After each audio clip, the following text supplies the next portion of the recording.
Hey everyone, this is Wickerman and we're coming to you with a new Let's Play, probably short series, called Dungeon of the Endless.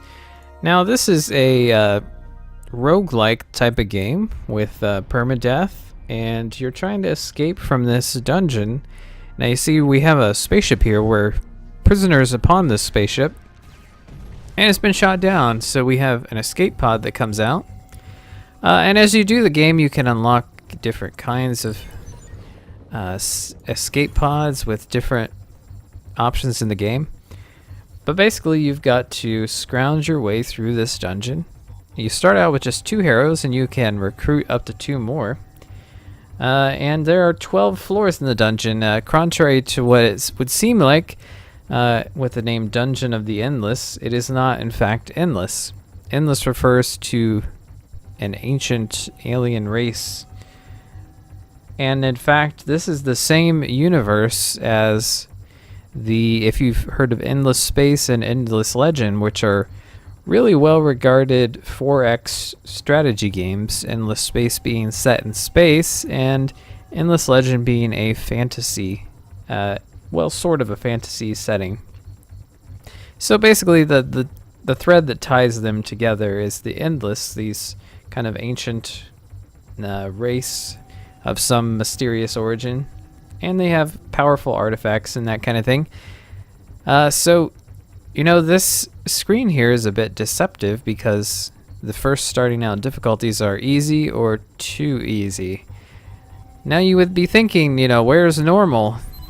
Well, there is no normal. In fact, easy is what you might consider hard. At least that's what I've found. So, you know, I've been really not having much success with easy because I've been trying that, but I think we'll try too easy this time. And just with the disclaimer that it really is not too easy. Now you pick 2 heroes to start with. As you go into the dungeon, if you see these hidden ones you can recruit in the dungeon. If you survive with them for 3 floors or more, then they become unlockable at the beginning. That's the way I understand how it works. So we need to pick 2 people to start out with. So we've got Max O'Kane, who's an opportunist. He has pretty balanced stats. The nice thing about him is he gives you a +2 science bonus. You'll see when we get into the game the different kinds of resources. Now we have Sarah Numis, whose real strength is going to be her speed. And in fact, I think she's probably one of the more useful characters, and you'll see why when we get into the actual game. We got Gork here, who's a thug. He's really powerful. He can do a lot of damage. He can't move very fast, though, so he's really best suited for defending rather than attacking. We've got the nurse here, who has pretty balanced stats overall, and she has a lot of kind of helping health regen type of skills, so you know, fits being a nurse. And then we've got the professor here. He is good with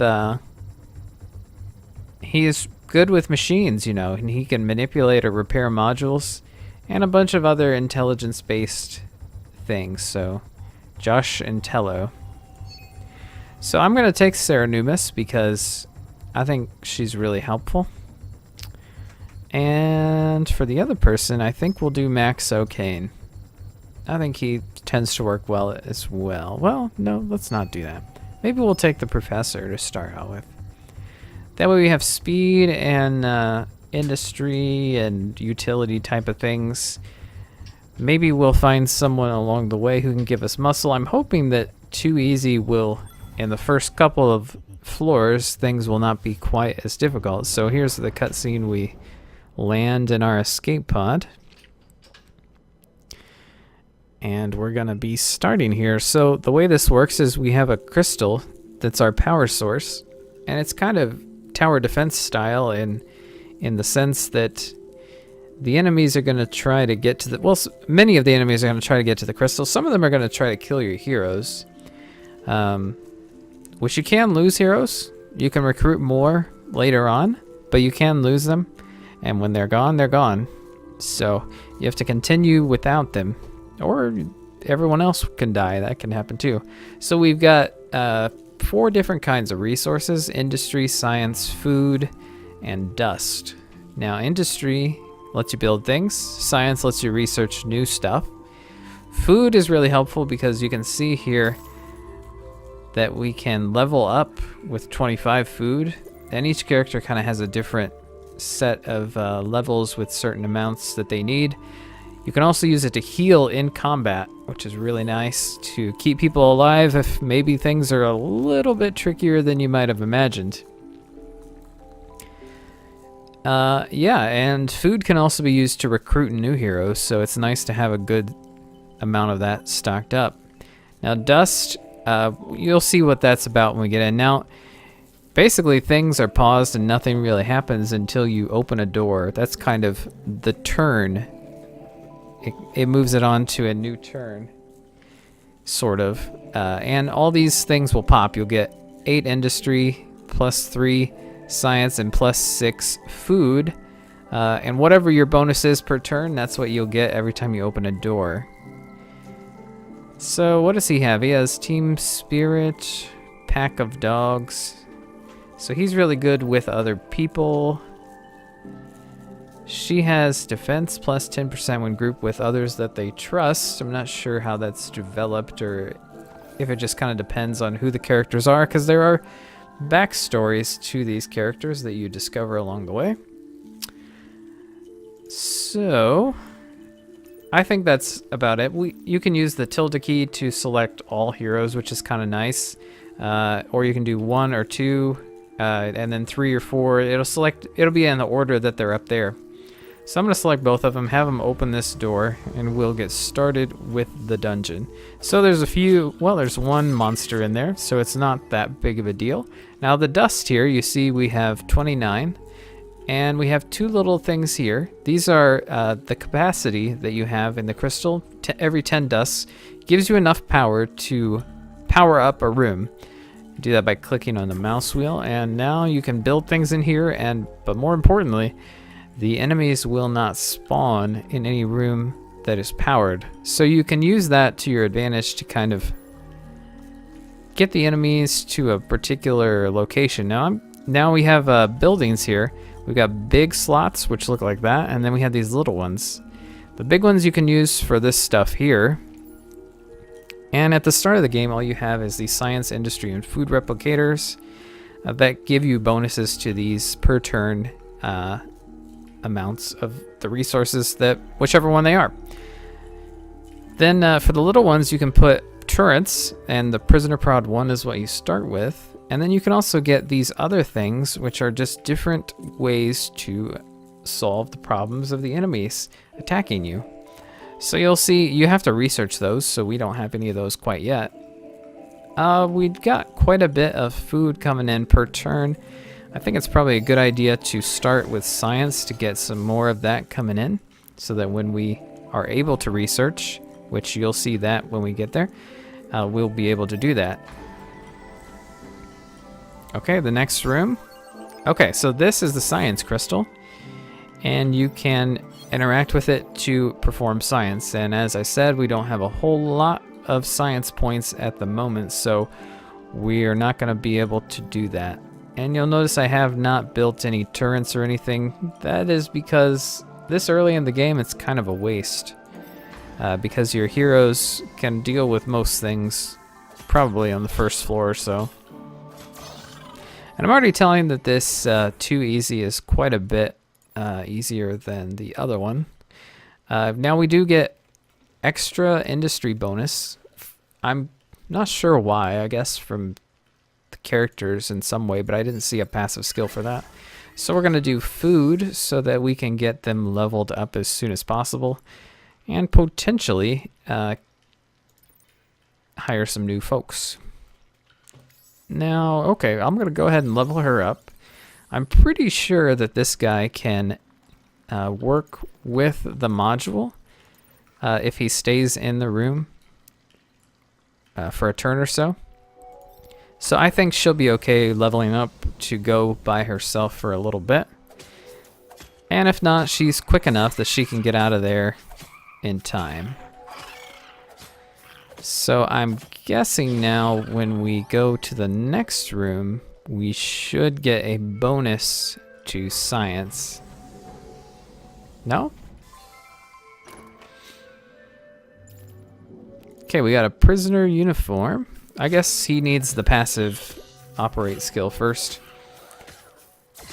It's kind of strange that he didn't start with it, but... Okay, so now we've got an item, so we can open the inventory. And for armor, you can just use whoever you want on it, I think, for the most part. I mean, different people can equip different things. I'm going to go ahead and give her the +3 defense, because she tends to be a bit flimsy, even though she's very important. Okay, so the reason why she's so important is because when you reach the exit to the floor, you have to take the crystal and run to the exit to get it to the next floor. With infinite monsters being spawned in all the darkened areas, so you really want to get there quickly. So we can research things. There's quite a few good ones here. The mechanical power. Now, we do have an upgrade to food replicator, but we can't afford that just yet. However, the mechanical PAL is a useful thing because it increases the power of the major modules in the room that it's stationed in. This thing, I'm not sure. Yeah, I haven't used this. It doesn't seem that useful because it can damage everything in the room. And then Neuro Stun module slows the enemy. It's very good. I'm thinking since I'm not using a lot of modules just yet, defensive modules that is, I'll do Mechanical PAL to maybe boost some of my major modules that are producing food, science, and whatnot. So this room is self-powered, which is kind of nice. You don't have to spend any dust. So we'll deal with these monsters here.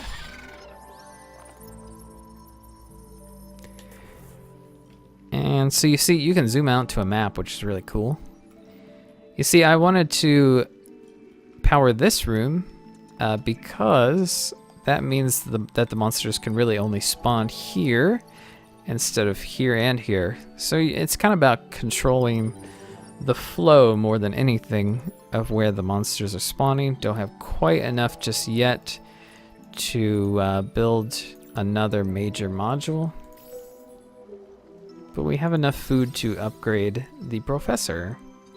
And he has overclock, which increases minor module power by 50%. That's real handy when you have a lot of turrets in the same room as him.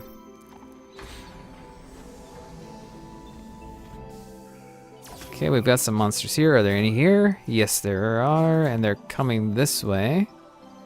That's good. Does not look like any are coming for the crystal. Yeah, different monsters have different preferences for their targets, and we'll power this room to minimize spawn locations. Go ahead and throw down a new creator module. You know, +8 industry already is still pretty good. So maybe we'll go ahead and do more science. Cannot be bad. Did this thing finish? Not sure if it did or not. Let's go and see if we can research something else. I don't think we can with the amount of science we have. Okay, one more turn. We're getting 9 per turn, so that'll be good. Shouldn't be too much longer to when we can get another thing going. And an item. Dehydrated water.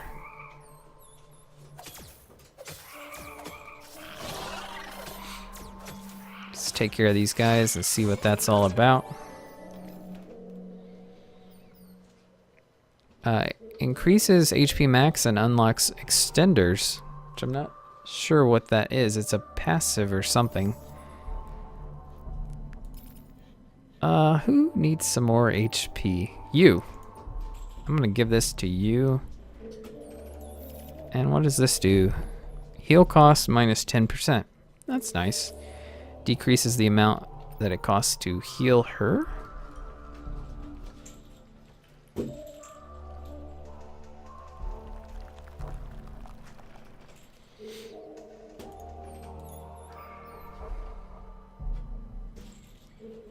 Okay, so I don't know, we'll try this way. And that is the exit. So if we wanted to, we could leave right now, but that's probably not a great idea because you should really get as much as you can out of these early floors where the monsters are not that tough. Oh, it completely changed everything. Smoking gun is a weapon from a crime scene. Adapted to a module, but beware of overheating. Targets the special monsters.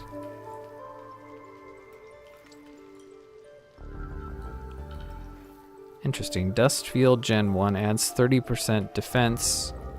Tear gas applies a damage of 4 per second to monsters in the room. Divides defense of monsters in the same room by 2.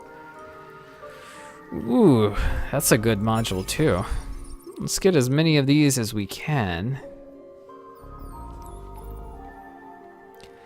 I'm thinking that there should be at least enough to research that in the dungeon so far. Probably not enough to build a new module for it to pay for itself. So we won't do that.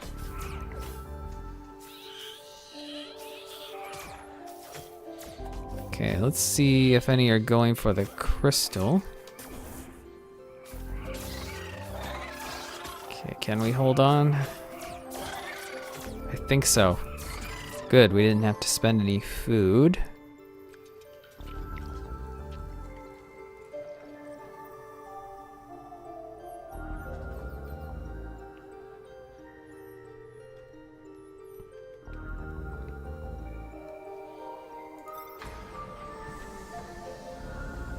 Let's check this out, and an item. Good.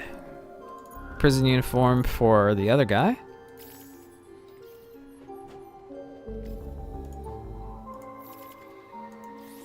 Every little bit helps. So this is a little bit of a conundrum, because you really don't want monsters to be flooding the exit, because I mean that's where you need to go. So there's some wisdom to not opening this door, but you never know what may be over there. Might be another companion. Oh, it's a merchant. So if we talk to him, we can buy stuff, and he takes food. Different merchants take different things. So that's not a bad thing. So that increases HP and defense. That's not bad at all either. That will increase your attack power. That will increase your defense. I think maybe I'll buy the iron shield. And probably the gun, too.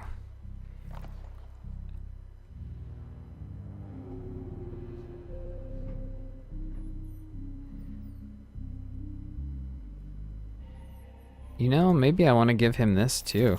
Yeah.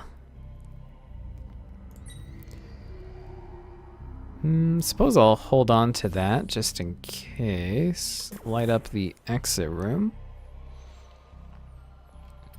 Okay, so things are looking up.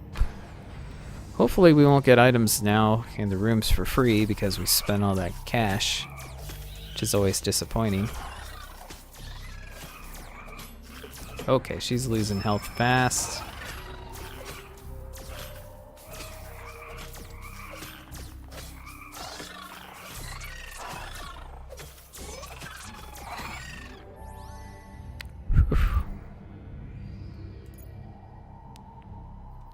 Okay, so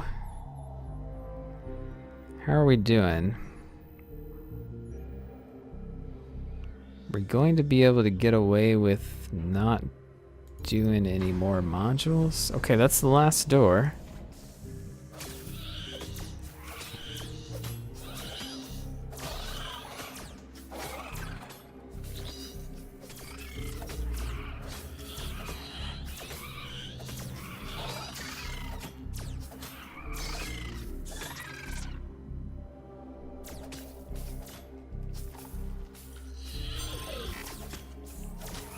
None of them are going for the crystal.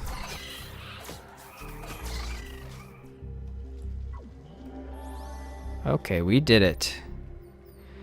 Now we have to plan our escape. So, generally my strategy is gonna be have the characters who are not running at the exit and have the fastest character make the actual run. Okay, so, and you want to try to light up the path as much as possible. Now I'm seeing an issue because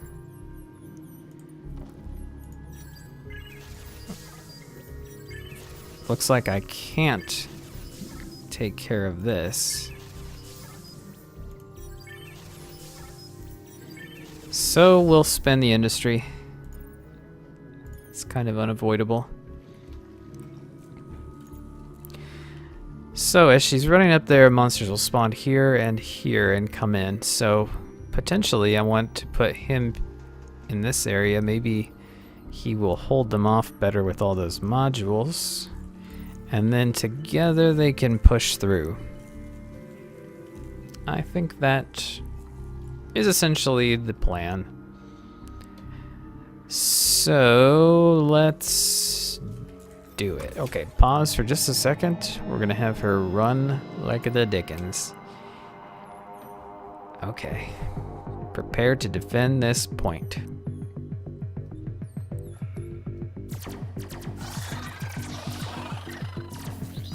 And he's got overclock if it's needed.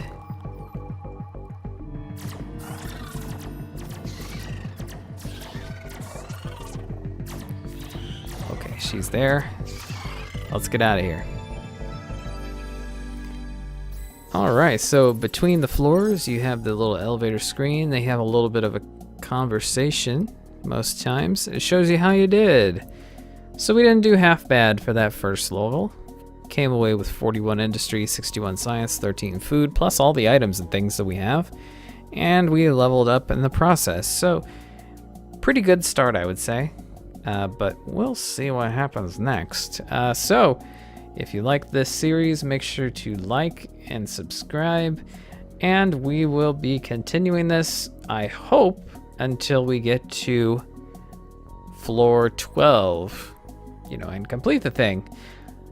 I think on Too Easy I will probably be able to handle it because I've done a little bit of researching about this game and trying and error, but mostly on the higher difficulty. So we'll see you in the next episode.